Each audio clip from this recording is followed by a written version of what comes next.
hopefully. All right, so I guess we can start. Did everyone who needed coffee get back? If you didn't get back, just raise your hand. Okay, so my name is David Mertens. For those of you who weren't here at 9 o'clock, I gave the introduction to PDL. And I'm now going to introduce a plotting library that I've written for PDL that's based upon the Prima toolkit.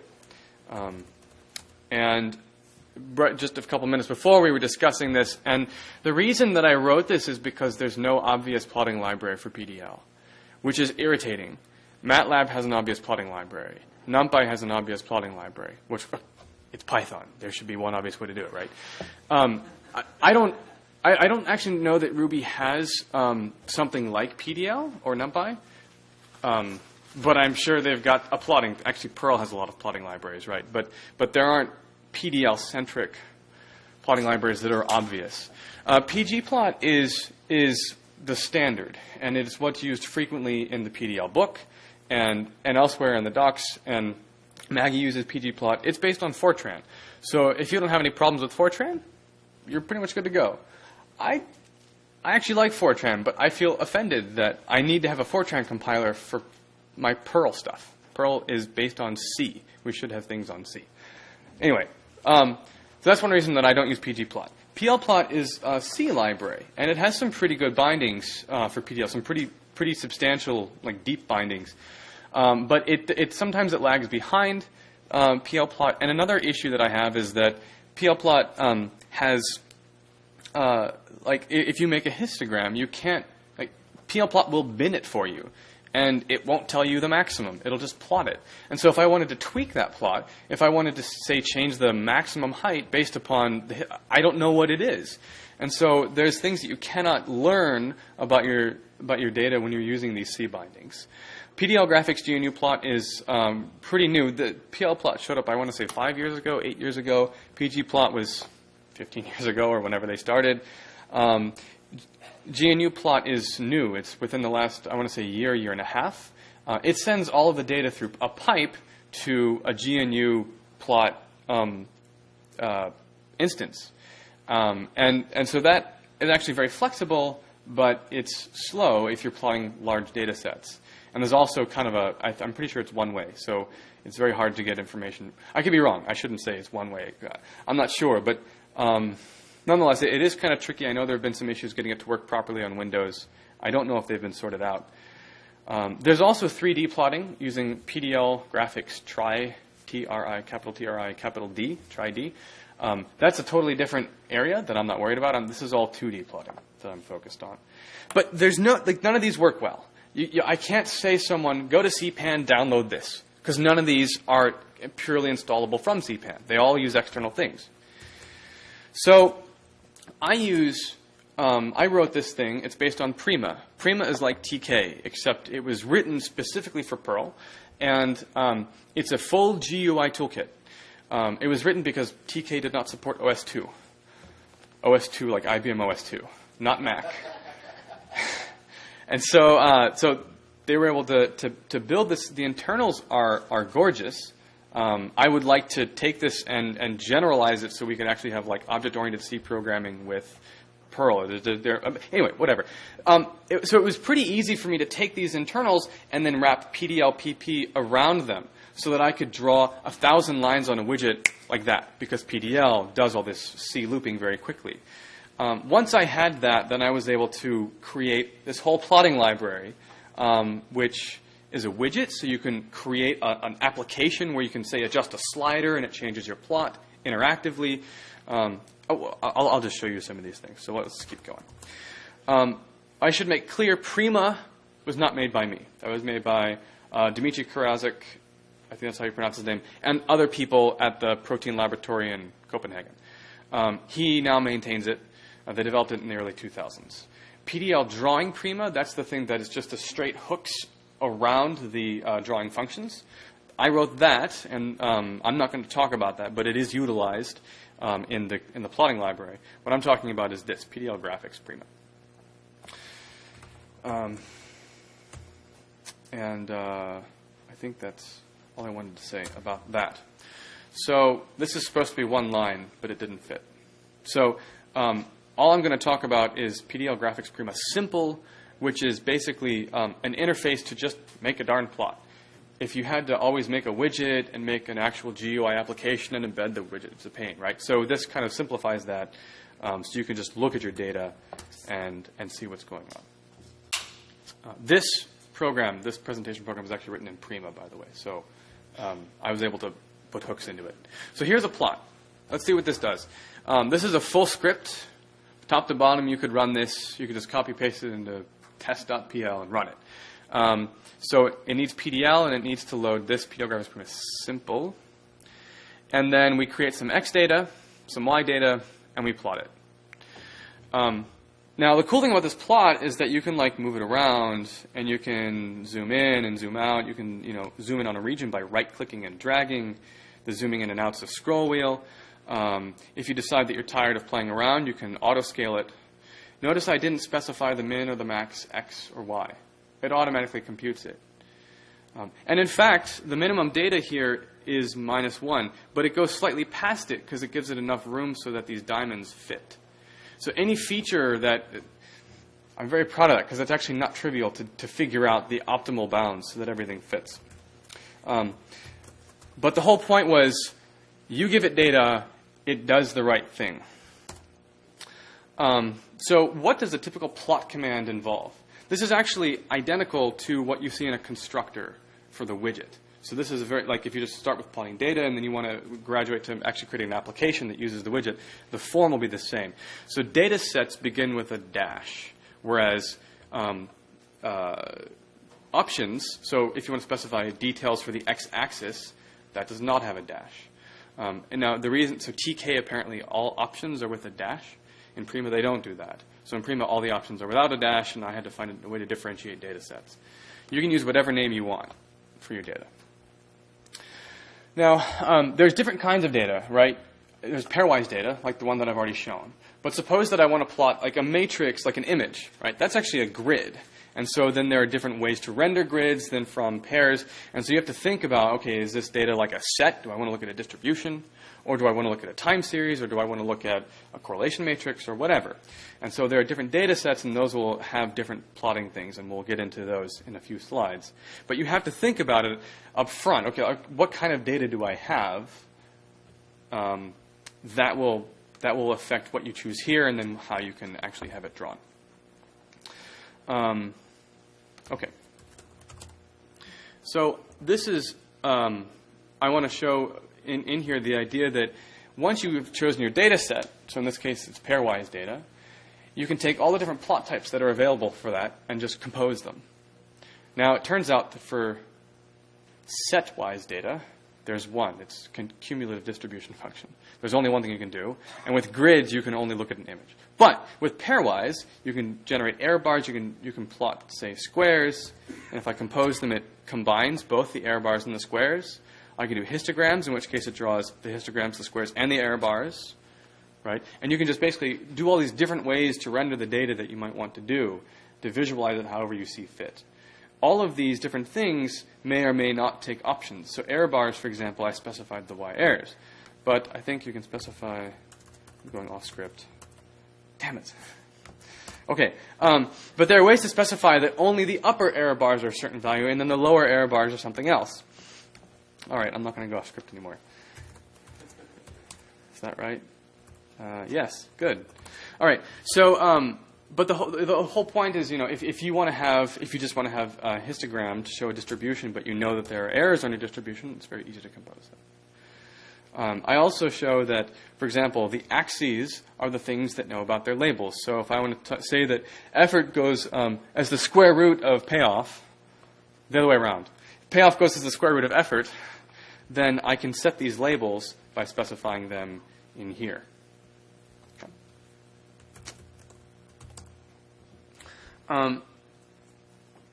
All of the drawing operations accept properties. So when you draw a line, you can specify the line thickness or the line pattern or colors.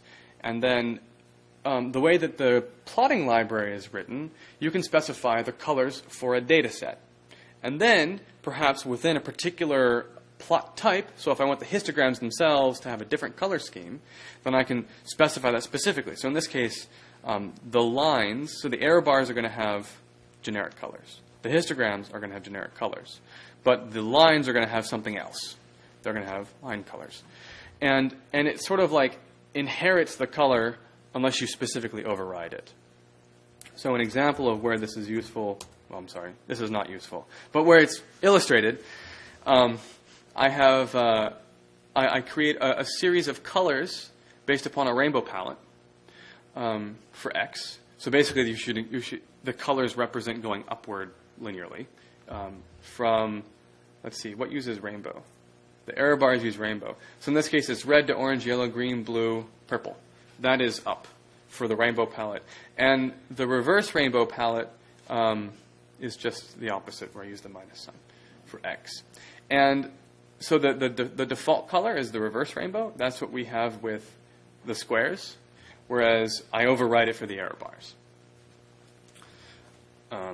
And so something that is neat about all of these is I could specifically, each one of these colors is specific to each point. This is doing what's called PDL threading, where I can specify any particular element of rainbow to be a specific value, and then when I say, okay, draw these points with this palette, it does a C loop, runs through, extracts each color for each point, and does it for me. So I might have a consistent, I could have, say, all these be black and one of them be red. And rather than doing two plots or doing two data sets in order to plot it, I just change one value in the color, in the color property. And it does PDL threading for me to solve that problem. Now, if you're trying to combine data sets, they go in alphabetical order. So this is kind of a cool plot of the cosine of x times y. But there's supposed to be this curve, this function, but you don't see it, right? In fact, as you can see right here, it's supposed to be red. You don't see any red on this plot. And the reason, here, it's up here. It's over here. But the reason you don't see it is because the data sets are plotted in alphabetical order. So what I can do is I can actually specify, plot the data first, and then plot the curve. And then you can see that it has this nice, it plots it on top, the order that I wanted it. This is supposed to predict where this function was going to be maximized based upon the data. So in other words, you can control the order in which things are drawn. The way you control the order for plot types, and those were, histogram, squares, error bars, those are in the order you specify, because that's in an array, an anonymous array. But with the named data sets, they have to go by alphabetical order. All right, so let me take a brief break to the super simple interface. This is handy if you want to do one-liners. You can actually create a one-liner for this function plot, and then you can look at the cosine function. But there are lots of different sorts of okay, I just want to do a scatter plot, and I don't want to, hold on a second. I don't want to have to specify all this cruft. I just want to give you x and y, and I want to see the plot. And so to do that, you would use these super simple functions. So funcplot will take a function reference and plot it. You can actually specify. So here's another example where this is sine of 1 over x. So as you approach 0, it kind of goes crazy. So, yeah. So you could even specify that you want it to use 10,000 points. There we go. And I think that's the problem. Yeah. So then we'll have a little bit more detail and resolution when we approach to see what's going on. But again, this is just hey, show me the data. Let's not go into the details of configuring. There's also matrix plot, IMAG plot, although I don't show that here. And then there are all these different things for doing pairwise data. So this is a line plot. We can look at hist plot real fast. Circle plot just draws circles, triangles, squares. Are you seeing a pattern emerge? So the reason why I show you all this is because all of these are just like, hey, draw a shape at my x and y points. And that brings me to this drawing type, symbols. And I'm running really low on time, so I'll see what I can do. But what you can do is you can say, okay, I want to draw this point with 5, like at this xy, I want you to draw a shape with 5 points filled, and I want you to draw to every other thing. That's what the skip is. So let's see what this sort of starts to look like. This is symbols, so you can split the number of points, whether it's filled, how it's skipped, etc. Oops. And so here, this will draw where the x value is the number of points. So it goes 0, that's degenerate, it's a circle. 1 is a circle. 2 is a line. 3 is a triangle. 4 is a square. 5 is a point, right? Etc. You can specify whether it's filled or not. Now, something that's really neat is skip. So take a look at this 5-pointed piece. And when you specify a skip, you know, we're going to cut this down so it goes to 10. And auto scale. There we go. So what it does when you skip 2, so when you skip 1, it goes from here to here to here to here to here to here. When you skip 2, it goes not to this point but to this point. And then it goes not to this point but to this point. And so you can create this whole menagerie of shapes to differentiate your data. And you can do it algorithmically. You don't have to name everything. You can name everything, which is kind of what I showed already, but you don't have to. In this case, I'm showing you the order of the drawing matters, right? So this draws these circles, and then on top of it, it draws triangles. Is anyone here from Texas? There, I was shout out. You know, no need to hate. All right, I'm not. I'm from Missouri. All right, so there are lots of ways. I mean, you can still name them if you want everything to be drawn in triangles. The default for pairwise data is diamonds. But so these are all the different ways that you can actually specify how you want things to be drawn. I've already shown you this example with color. You can use palettes to create piddles of color. Prima has its own color thing, so you have to create a piddle of Prima colors, and that's what these do. Maggie Jean, who's sitting right here, has done some amazing work with different color spaces. Right now, there's HSV, hue saturation value, is kind of built into this library. But she's done a lot of other color spaces, and one of the things that I do after I learn how to use PDL stats, or after I start playing with it now that I've learned how to use it, is to learn how to use color space and how to incorporate that into this library. So you can specify a constant intensity range using one of these other better, I don't know, yeah, like HSL is a much better sort of rendering or representation of color. But there are lots of different palettes that you can use to kind of automatically do this, and there will certainly be more. This is a very new library and young, and lots of room for growth. If you think this is cool, the most important thing I can use right now is enthusiasm. So if you can send me emails and be like, this is great, I need feature X, that is like the second best thing you could do to help. The best thing would be to actually contribute code, right? But the second best thing would be enthusiasm. And so there are lots of things I want to add, like you can't add text annotations. I can't say this is figure A and this is figure B, right? It's easy to do in Prima. I just need to do it. I want to create Cairo bindings around Prima drawable, so then I can create SVG, PDF, PostScript, beautiful anti-aliased plots, because I can't do that. I can create ping raster plots with Prima, not on Mac. It doesn't work on Mac, but it works on Windows and Linux. You can actually right-click and save an image as a raster format. If I had Cairo, it'd be awesome. The guy right there, Joel, he's working on Alien Base. Once that's in place, I can get Cairo under Alien, and then I can actually say, go install this on CPAN, and it will just install, and it'll be wonderful. So anyway, I also want a pony. That's the last thing. All right. That's probably a really old joke, isn't it? Okay. These are other things I work on. These are other things I like to think I'm working on, and this is what I actually am paid to work on. And that's what keeps me busy. That's what I have to say. Any questions? Cool. Well, that's all my time, so thanks.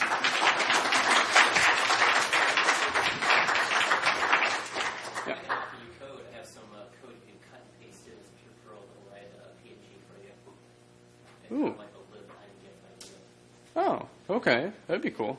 So, yeah, he said he had some code about writing PNG files. Actually, that may be the easier one, because I think PDL already has PNG output. But we should talk. Yeah, right. Oh, yeah, all this is on GitHub in various stages of completion. Yeah, some of it's on CPAN. Oh, sorry, yes. So the most recent stuff is on GitHub. I think I cut a release on March 15th that's on CPAN, and there have been a couple of little things that I've corrected, but nothing major since March 15th on CPAN. So most of this all of it should work on CPAN. Yeah. So mostly working in the REP or it's like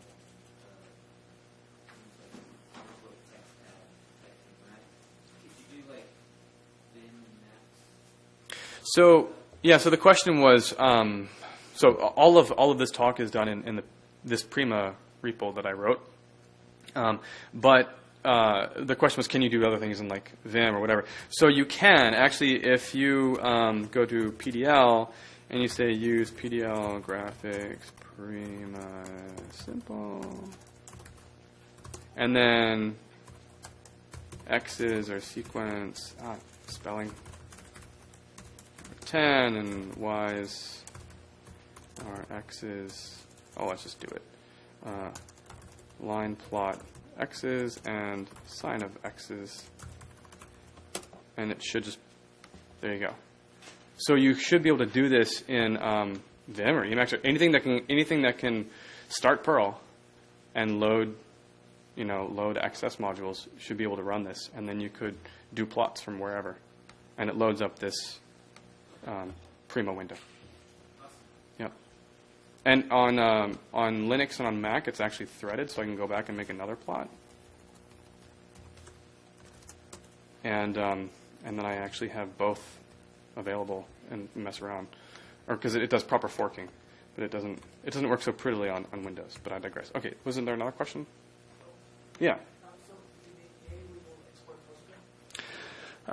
Okay, yeah, so there's this nice little thing where on the right click it said PostScript, but that was an experiment. And Prima actually has a printer-like interface, but all of the PostScript things it creates are 8.5 by 11s. And it doesn't do the fonts quite right. So you can, but it's not going to be right, which is why I want Cairo. If I can get Cairo bindings, then the PostScript will be exactly what I want it to be. Yeah. But yeah, I'll need to do that for academic stuff.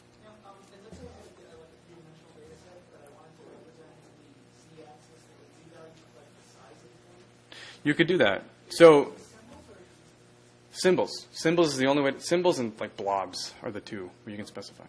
Oh, I guess I have to stop, don't I?